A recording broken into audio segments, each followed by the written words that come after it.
दूसरे के भाईचारे को समाप्त किया जा रहा है, भाई को भाई से लड़ाया जा रहा है।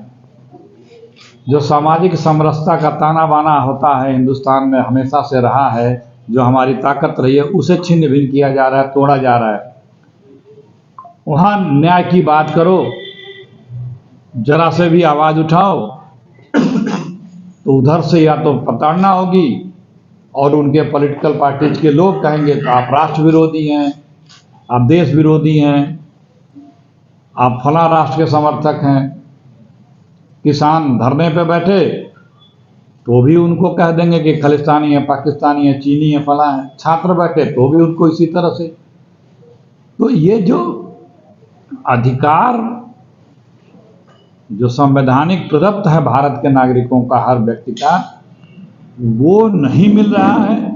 और उसको पाने प्राप्त करने के लिए यदि कोई आवाज़ उठा रहा है तो उसकी आवाज़ को दमनकारियों के तरह से दबाया जाता है।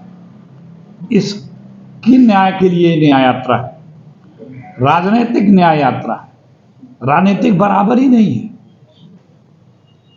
अब राजनीतिक अवसर जो सबको एक समरूप से मिलना चाहिए वो नहीं मिल रहा है।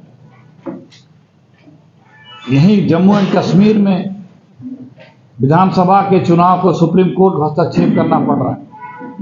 स्थानीय निकायों के चुनाव, पंचायत के चुनाव, लोकतंत्र यहाँ पे समाप्त है लगभग कई वर्षों से।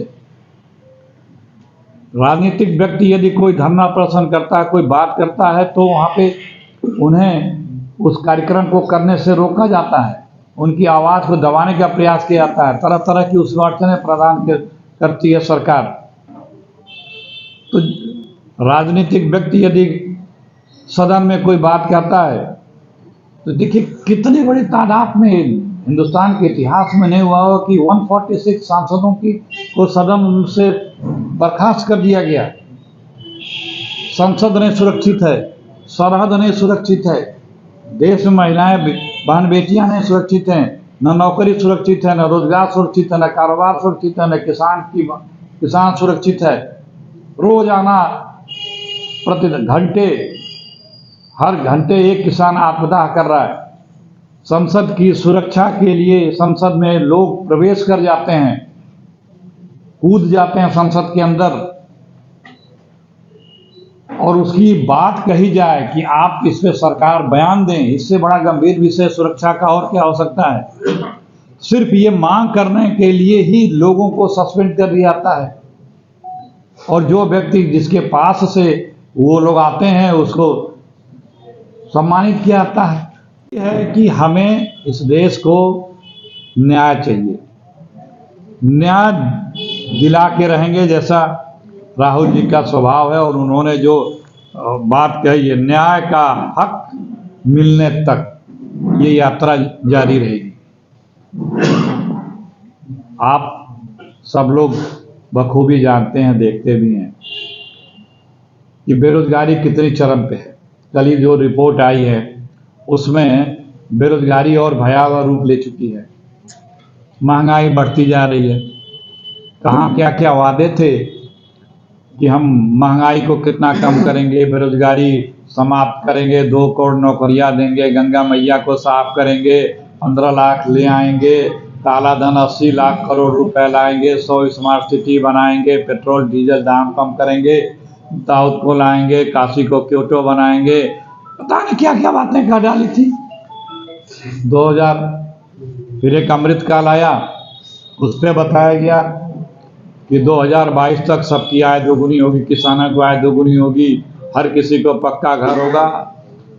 मतलब बातें करने में तो इतनी आगे हैं, और उन्हीं की बातों का यदि प्रश्न कर दिया जाए कि ये आपने कहा था, बड़ा अच्छा लगा, हमें भी देश के लोग अगर कहें कि हमें लगा कि आप कुछ करेंगे, आपको जिताया, तो भाई ये चीज़ आपने हमसे कहा था, वादा किया था देश से, उसे पूरा करने का, वो कब पूरा होगा। इतनी सी मांग कर देने पे, इतनी सी बात उठा देने पे उस व्यक्ति के ऊपर जुर्म ढा देती है ये सरकार बीजेपी की।